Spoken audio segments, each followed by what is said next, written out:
Exactement, quelle fidélité, hein.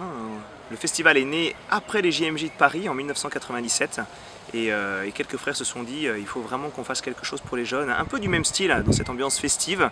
Et ben maintenant ça fait 20 ans, 2018. Quel bel anniversaire. Et vous-même, cela fait 5 ans, n'est-ce pas? 5 ans que vous l'accompagnez? Exactement, cela fait 5 ans que je suis directeur, 5 ans de joie de voir à chaque fois les débuts toujours un peu chaotiques quand même, hein, au mois de septembre quand on se met à travailler avec une équipe de jeunes. Alors ça heureusement c'est enthousiasmant, mais on voit les choses qui se mettent en place petit à petit, qui va venir, quel intervenant va accepter. Et puis on arrive au début du festival et puis en fait tout est en place, il y a une belle programmation, les jeunes arrivent, des sourires comme ça. Et encore mieux, à la fin du festival, on voit que les grâces ont été là, les jeunes ont répondu présent, et là on peut être vraiment dans l'action de grâce. Est-ce dès le mois de septembre que vous choisissez le thème? Alors en fait c'est dès le festival qu'on choisit l'équipe du futur festival. Et donc là on regarde un peu quels sont les jeunes qui veulent s'investir pour le prochain festival, et dès le mois de septembre on commence à se réunir, et là assez vite en effet c'est le thème que l'on va creuser. Le thème cette année, quel est-il? Mène le bon combat, saisis la vie éternelle. Alors, le bon combat, c'est lequel?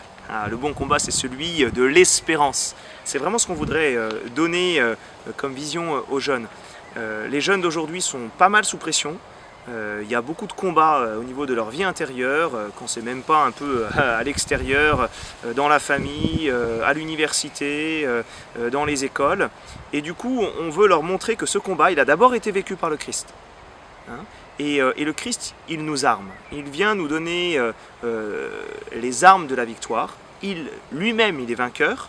Et puis, il nous donne l'espérance au milieu de toutes nos luttes. Un mot est important, c'est le bon combat. Exactement, et c'est pour ça que tu vois, on a mis mène le bon combat, saisis la vie éternelle. Comme pour tout de suite montrer que ce combat, c'est celui de la vie éternelle. Il ne s'agit pas de se combattre les uns avec les autres. Non, non, le bon combat, c'est celui de la charité finalement. Et puis il y a des luttes stériles dans la vie. Plus d'une, auxquelles on est confronté et auxquelles parfois on prend part. Exactement, donc il s'agit de bien discerner le bon combat. Il s'agit de voir aussi dans la société qui de temps en temps est pas mal bourrée d'idéologie, quels sont les lieux en fait où il faut pouvoir discerner, quels sont les lieux où il faut éviter de tomber, quels sont les lieux où j'ai besoin d'être accompagné. Est-il encore temps de s'inscrire? Nous sommes fin mai, début juin. Alors il est encore temps, même pour les réductions, figure-toi. Hein, jusqu'au 30 juin, eh bien, on a fait un prix réduit pour que les jeunes s'inscrivent dès maintenant. Et puis, comme on est magnanime, on laisse les inscriptions ouvertes quasiment jusqu'à la fin pour que tout le monde puisse venir. Notamment pour les Tourangeaux qui sont les derniers à s'inscrire, non? Pas forcément? Non, ils sont représentatifs des jeunes, c'est-à-dire qu'il y en a qui, dès le début, quasiment dès l'ouverture des inscriptions, sont inscrits. Et puis il y en a qui s'y arrivent un petit peu parce qu'aussi ils nous connaissent. Et donc du coup, ils arrivent quasiment le jour du festival en s'inscrivant sur place. Mais ils sont les bienvenus. Est-ce que pour cette 20e édition, vous leur avez réservé quelques surprises? Alors il y a bien sûr quelques innovations. Cette année, on est content puisqu'on a invité beaucoup plus de témoins, de grands témoins, puisque chaque conférence du matin sera précédée d'un grand témoin, d'un témoin fort pour parler aux jeunes. Il y aura Martha Kaiser, il y aura Marine de Poncin, il y aura un militaire, il y aura un docteur, enfin voilà, pas mal de personnalités pour introduire à chaque fois la conférence. Et puis, bon, je l'avoue, ça dépend un petit peu des moyens financiers, mais on aimerait bien faire une grande surprise le vendredi soir. Je n'en dis pas plus, mais on aimerait bien. N'en parlons pas plus dans ces conditions.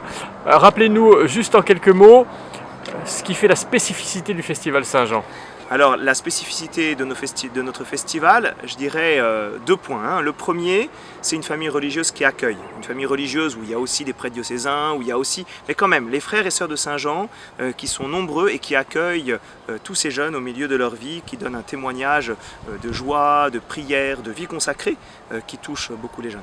Et alors le deuxième point, la spécificité de ce festival, c'est qu'il est porté par les jeunes. Alors chaque année, c'est vrai, on le redit, mais c'est tous ces camps serviteurs qui accueille des jeunes avant le festival pour préparer le festival. Et alors ça, c'est quelque chose d'exceptionnel. C'est un groupe de musique qui se met en place, c'est une pièce de théâtre qui se met en place, c'est des jeunes qui vont préparer quelques repas pour le festival, c'est la sono, c'est la technique. Bon, et ça, c'est exceptionnel de voir tous ces jeunes, je dirais, fervents qui se donnent dans le service. Et tout cela chez nous à Saint-Quentin-sur-Indrois. Exactement, à 3/4 d'heure, même pas de Tours, dans des belles plaines, dans un beau paysage, avec un beau château en ligne de mire. C'est vraiment qualitatif, je dirais, en plein milieu de l'été. Pour en savoir plus, pour s'inscrire, rendez-vous sur le site? Exactement, festivalsaintjean.com, où on peut s'inscrire, où on peut payer en ligne, on peut choisir tous les camps, les différents modules qui nous intéressent et voir un petit peu toute notre programmation. Père Jean-Yves Lebec, merci. Dernière question, ou avant-dernière. Vous-même, c'est la dernière année que vous vous en occupez?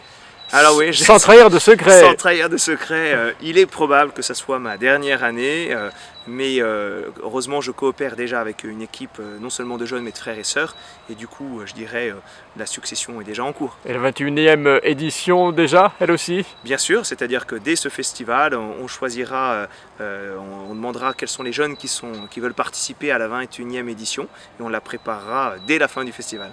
Eh bien merci. Merci à toi.